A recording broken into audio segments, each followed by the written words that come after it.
What's up, y'all? We back. Episode number 4, we back. See, we doing something a little different scenery. You know what I mean? So episode number 4, we're gonna have a new topic for y'all. What we gonna get into? So what you got for me? Yeah, so we're gonna talk about police brutality. I think we all, need to talk about that. Just kind of get a lot of things off your chest. Good to the bad. Every situation is different. So yeah, police brutality. That's a big thing that we deal with a lot in this country. You know, from a lot of people in the urban areas. On to the suburban areas, which is not as frequent as the urban areas, but we definitely deal with that a lot. Absolutely, absolutely. Okay, so we're gonna go ahead and jump on to that first question. Let's get this started. Let's get this party started. Absolutely, absolutely. Okay, what defines police brutality in your own words?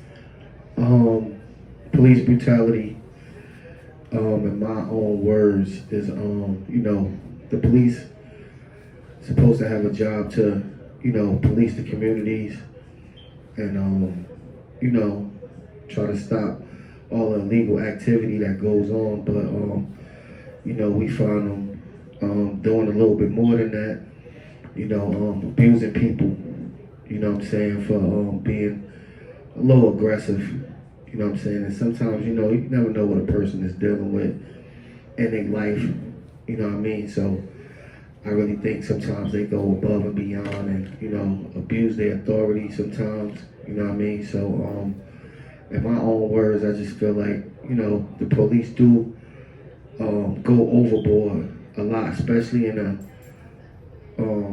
the inner city. We kind of deal with that a lot, and it's not really just like it's not a racial thing. Even sometimes, black cops abuse their authority as well. Absolutely. You know what I mean? But sometimes it could be racial. I had to just. Yeah, I mean, it's not always. It's not always. It's racial. Not always racial. You know what I mean? And at the end of the day, you got some cool cops too. Yeah, you do. You know what I mean? But when you talk about police brutality, you kind of want to deal with the majority.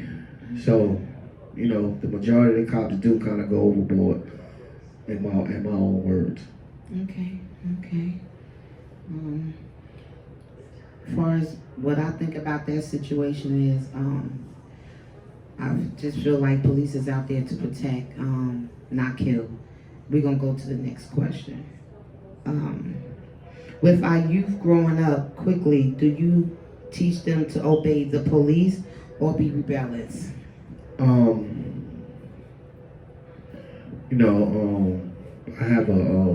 have 2 kids.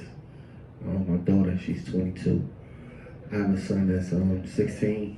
And even at this moment, he's he kind of wants his own car. You know what I mean? So, I kind of teach him that it's not just about driving a car. Don't treat it like it's a toy. Driving a car is not a toy. But at the end of the day, you have to educate your kids when it comes down to encounters with the police. You know what I mean? Because, kids, they kind of mock what they see. You know what I'm saying? And if you look at the entertainers or even celebrities, even basketball stars or athletes, they kind of, they look a certain way. You know what I mean? They want to portray a certain image, and if your child portrays that image, you don't want him to be, if he looks like a drug dealer, it doesn't necessarily mean he's a drug dealer. Absolutely. You know what I mean? So you don't want your kid to be profiled as that. Because our son has dreads all the way in the middle of his back. Right, absolutely. So you don't want him to be the profile as something he's not. But that's what they do. So you have to educate your kids and kind of let them know, hey, when you get into an encounter with a police officer, don't kind of be rebellious or anything, you know what I mean, just kind of, you know, take it easy.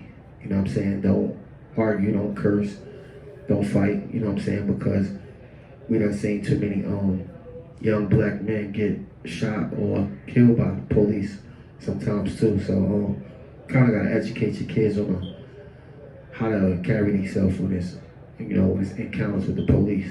Exactly. And just to feedback on that, we got our dog right here. He don't know what to do. He want to get on the mic too. Like, yeah, you're definitely right about everything that you're speaking.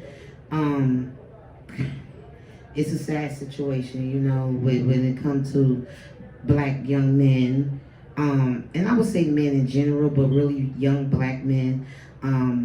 Like you said, you know, they having dreads. That don't mean they a drug dealer. That don't mean they in a gang. You know, half of the time, a lot of these kids that has got killed was good kids.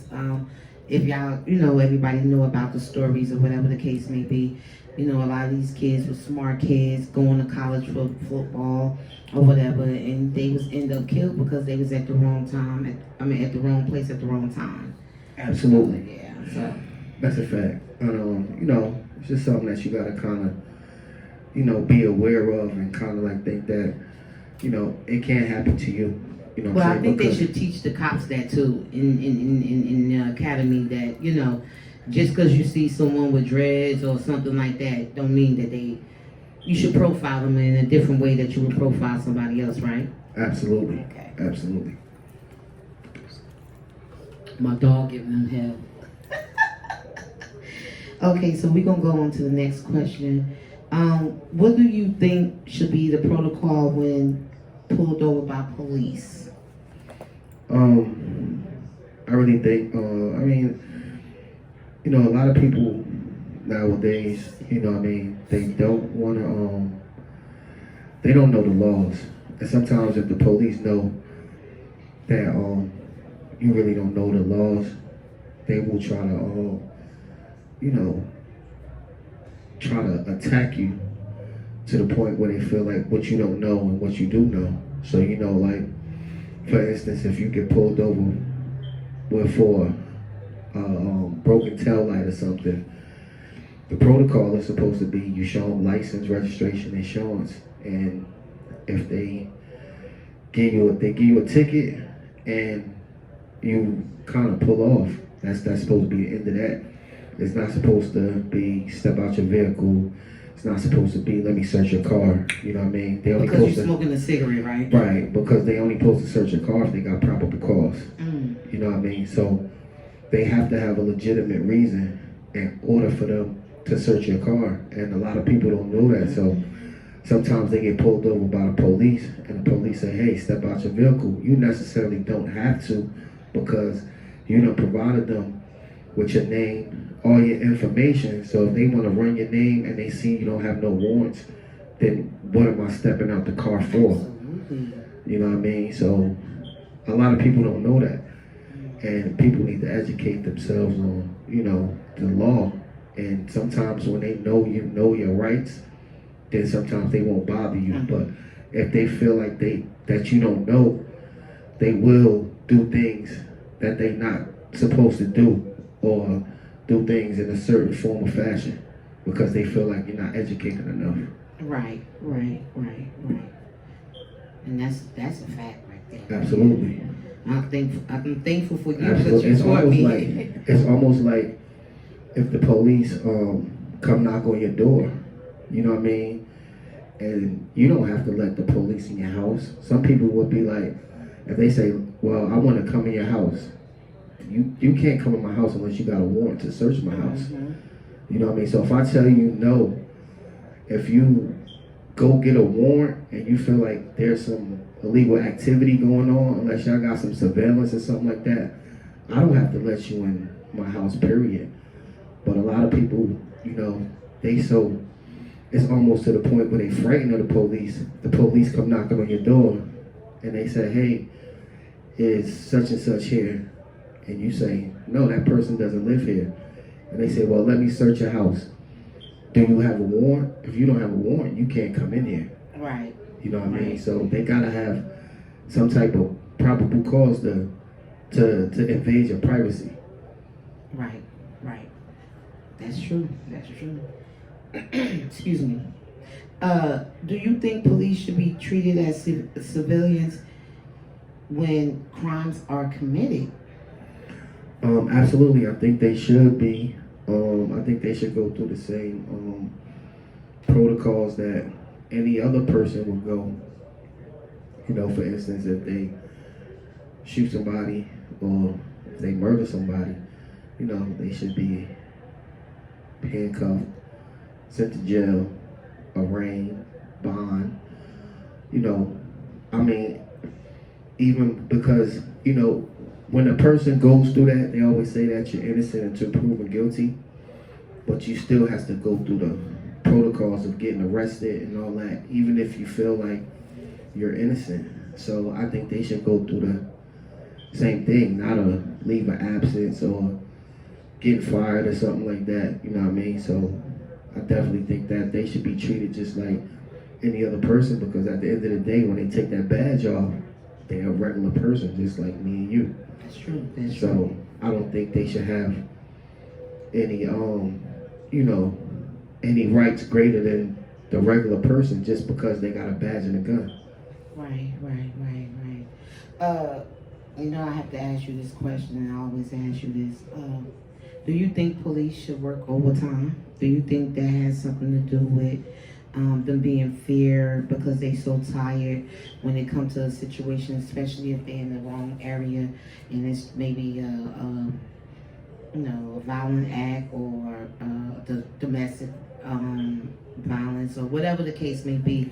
Do you think that kind of lead them into scariness to shoot some? I'm not saying it's okay, but I'm asking the question. Well, I really don't think that overtime, them working excessive hours, I don't think that's a reason, but I do agree that like, you know, sometimes you have officers that's coming out the academy that never been in certain areas, high crime areas. And sometimes you take a person that never been in that situation and you put them in that type of environment and they can't adapt to it. So, you know, they be so like confused of an environment that they never been in, where the first thing they do is result to grabbing a gun or something like that. Because, you know what I mean, it's just like taking a suburban kid and you move a suburban kid to the ghetto, just for instance. You know what I mean? That suburban kid is gonna be like, he's not gonna know how to adapt to the area until he's been around it for a certain time, just to see how things operate in the area. You know what I'm saying? So sometimes, you know, these officers, they be rookies and they put them in these high crime profile areas and they don't know how to adapt to them areas. So a lot of times the first thing they think about is grabbing a gun, and they be, you know, they say they fearful for their life, and I think it becomes an excuse, because there's no way you can be fearful of your life if you have all these weapons. Absolutely, yeah. And You somebody have else, somebody else has a cell phone or an unarmed man. I don't think nobody can be fearful if you strap with all these different weapons. How many weapons do they have on them? Just the gun and the stick, correct? Well, they have. They have guns. They have nightsticks. They have mace. The mace. They have tasers. Handcuffs. Handcuffs is a weapon. Absolutely. If you can get the cuffs on, I mean, like, you're done. You're done. You're done. You know what I mean? So that's true. So what is that, 5? Yeah, they definitely have a bunch of, and then they have walkie-talkies. That's a weapon too, because you can call for backup. So, I mean, all that stuff plays a factor. So there's no way you can be scared of one man and one unarmed man.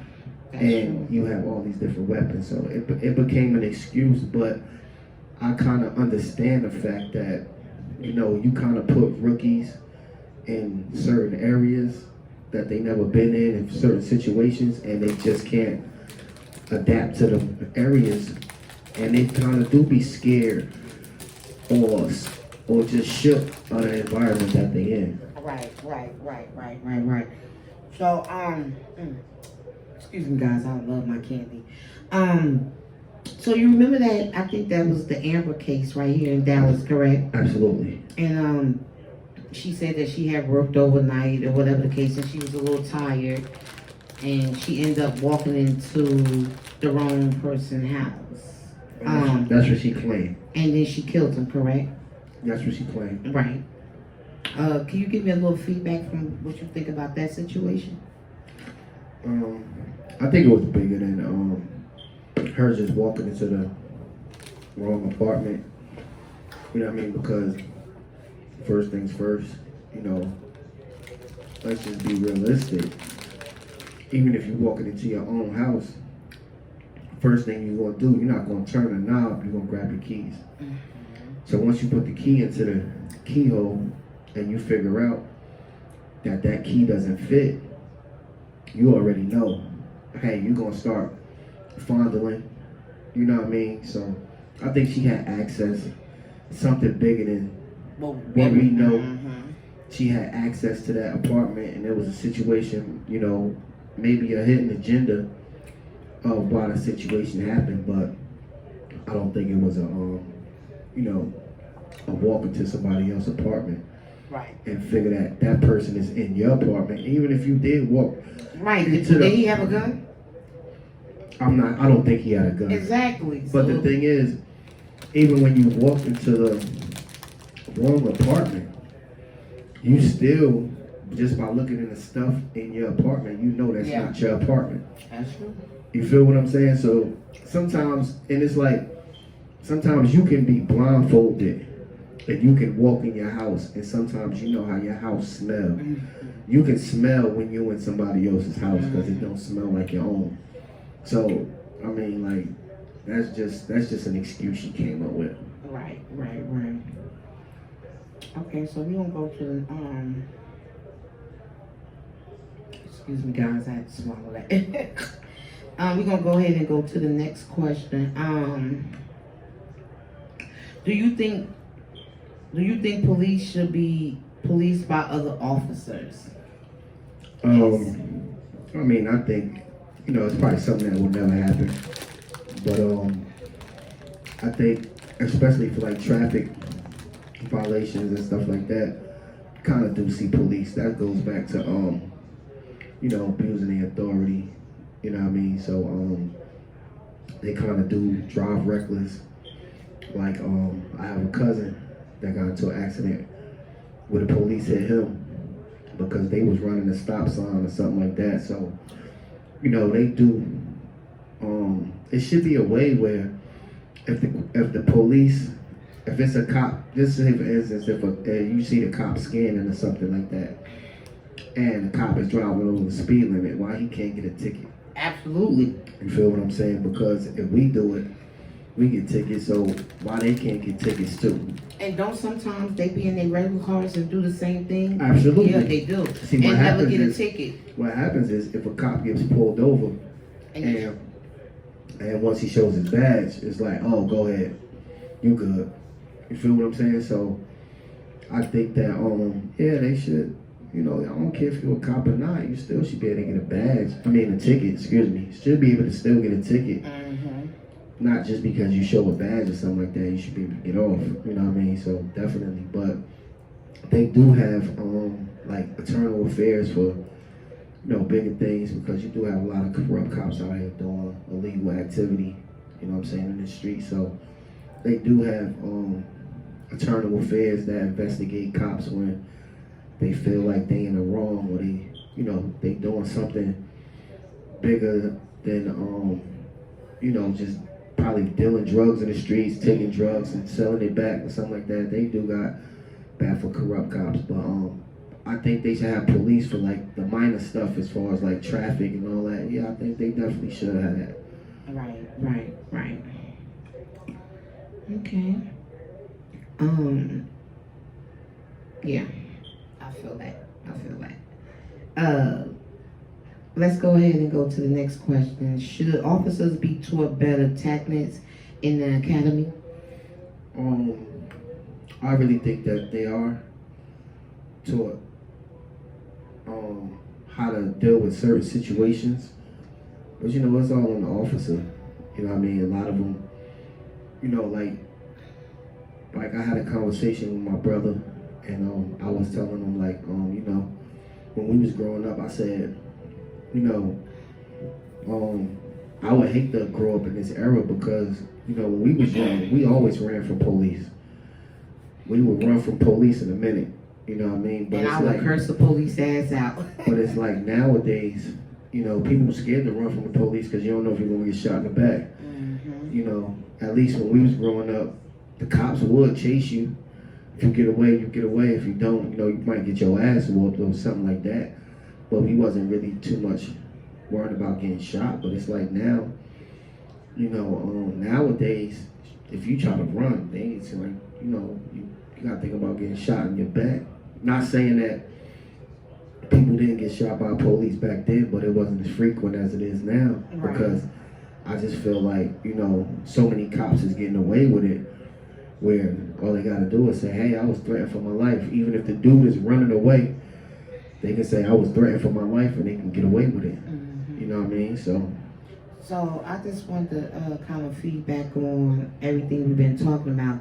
You forgot about your black women, or women in general. Absolutely. We are. I mean, you know, the women are profile as well. I think they are not as much as the men, but they are profile. How many women has been killed from police?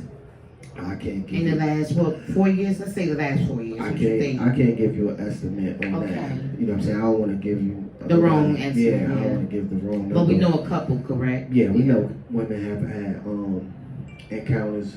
You know, because one thing with women, especially black women, they definitely gonna give you the verbal business. Mm-hmm. You know what I'm saying?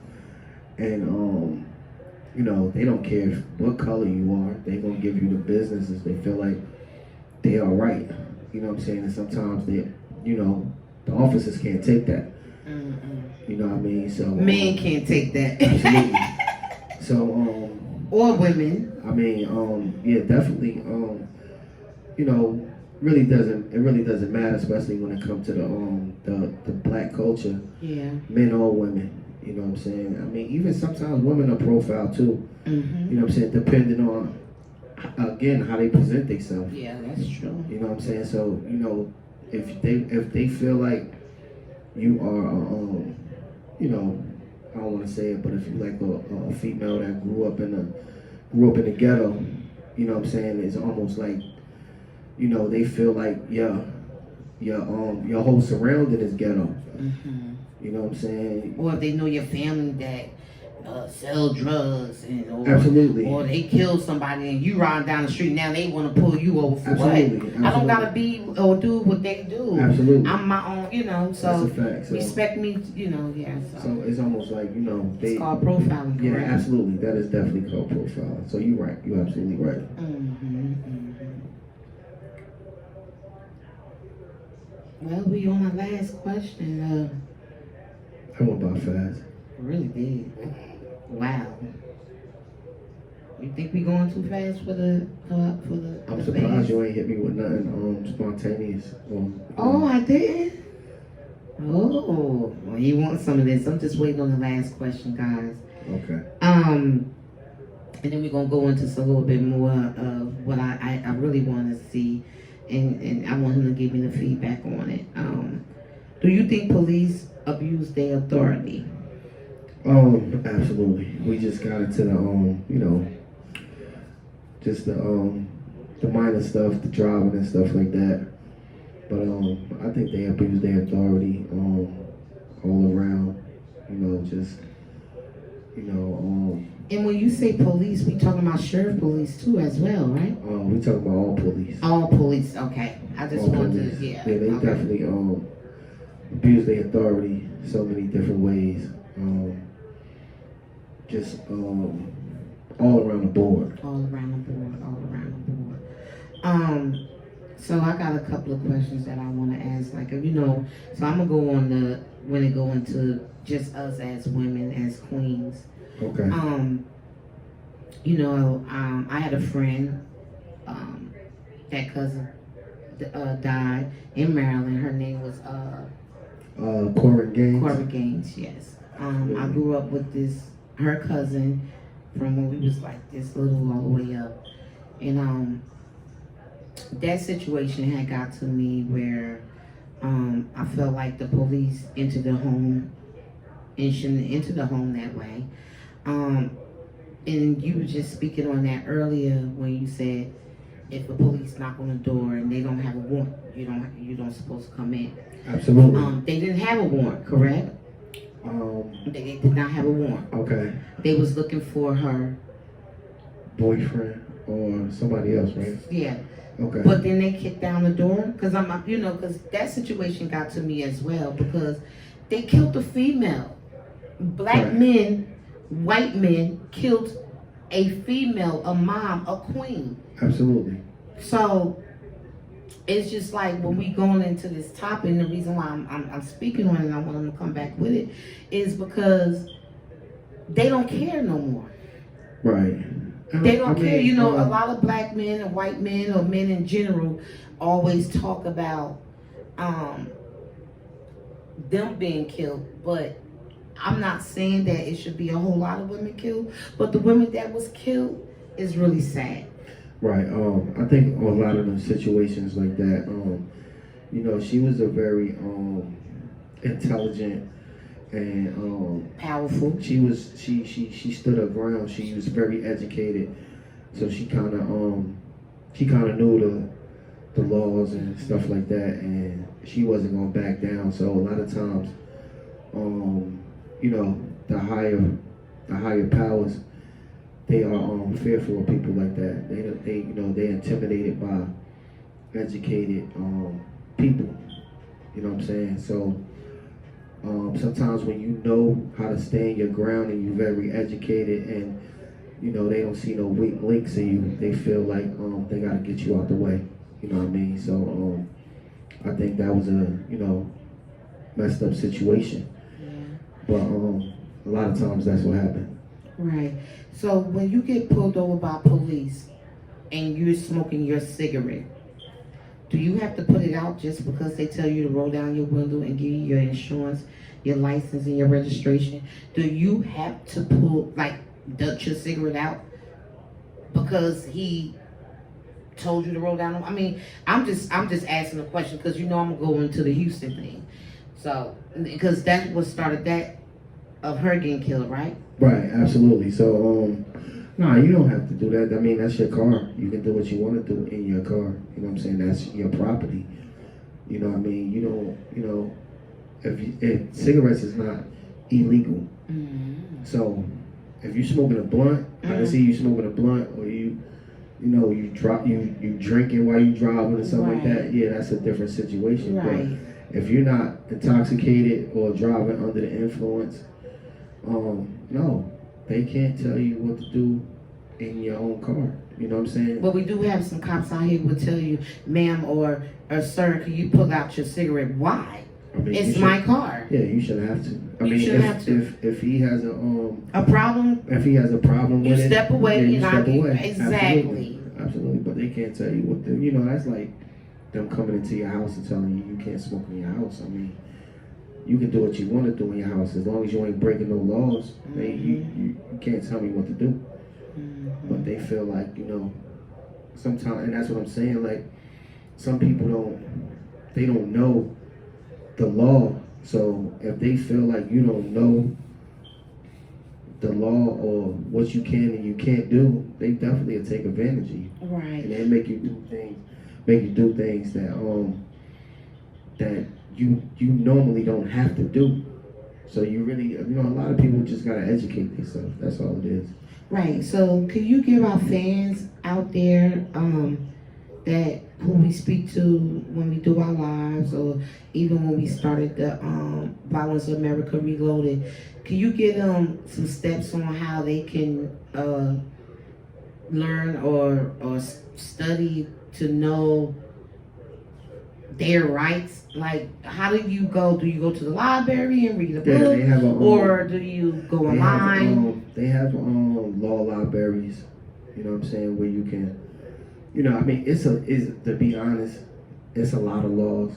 Mm-hmm. How many laws is it? I mean, it's a lot. Really? I can't give a exact number on it, but it's a lot of laws, and it's it's a lot of rights that people have that they just don't know that they have. You know what I mean? So, it's just about educating yourself. You know what I'm saying? So you can actually Google it, or like you said, go to the library and Absolutely. just basically study. Just basically study and know what you can and you can't do. You know what I'm saying? Because they'll probably tell you, you know what I'm saying, it's something that you can't do, but you really can do. You know what I mean? So it's all about, just reading and understanding and learning these laws and what you and exactly what you can do. Right. And I know that I'm not for sure, but didn't you say that like cops that, well, if anyone who want to be a cop should or like be a cop in their own community, correct? I definitely think it's best, right? It's best for instead you get somebody from outside. Yeah, it's definitely best for like I mean, that's just my opinion. It should be somebody from the area. Mm-hmm. You know what I'm saying? Or close by. Or like just say for instance in Dallas, it should be people that live in Dallas or lived in Dallas that know how everything operates, that should be the ones who police, versus getting somebody from a suburban area to police the community, because they really don't care. Mm-hmm. All they really care about is saving their lives and going home and getting a paycheck. Versus somebody who's trying to make change in the community, because that's what it's all about. You know what I'm saying? It's about making change. That's right. It's not about just just sending people to jail. You know what I mean? Because at the end of the day, you gotta think. You know what I'm saying? And I'm really not condoning what people do in the streets, but it's some people in the streets that kind of have no choice. Mm-hmm. You know what I'm saying? And every person that's in the streets is not a bad person. Mm-hmm. You know what I mean? Some people that's out there, they left with no choice but to be out there because of the situation that they dealing with. So, you know what I'm saying? And sometimes it starts with your home. And, absolutely. What that person going through, especially when they're young. Right. If you see a young child out there robbing at the age of 14 or 15, hey guys, if y'all see these kids out there that's on the street, grab them and educate them. Absolutely. Then let them know it's more to life than that. Ask them what's going on. Ask them how you can help them. Us as a generation, we gotta help our kids. We want to see this world continue, and grow, so we gotta, and that goes for the females as well. If you see these females out here that's selling their bodies because they don't get what they want at home or whatever the case may be, come on, females, let's help these kids out here, these good females out here, and help them, grow and because again, no matter what, we are human beings, we are family, we all gotta live on these streets. Absolutely, that's a fact. Okay, well, the end of the story, the end of the episode 4. Episode 4. Episode 4. Definitely gonna keep coming with more of these consistently. We was a little off on this one. Well, we had technical problems. A little bit of a little bit of time passed then. Right. Than our normal show hours, but we will be back again, episode 5. Can't tell y'all what it's gonna be, but make sure y'all stay tuned in. Comment, subscribe, like, and share. Thank you. Peace. Bye.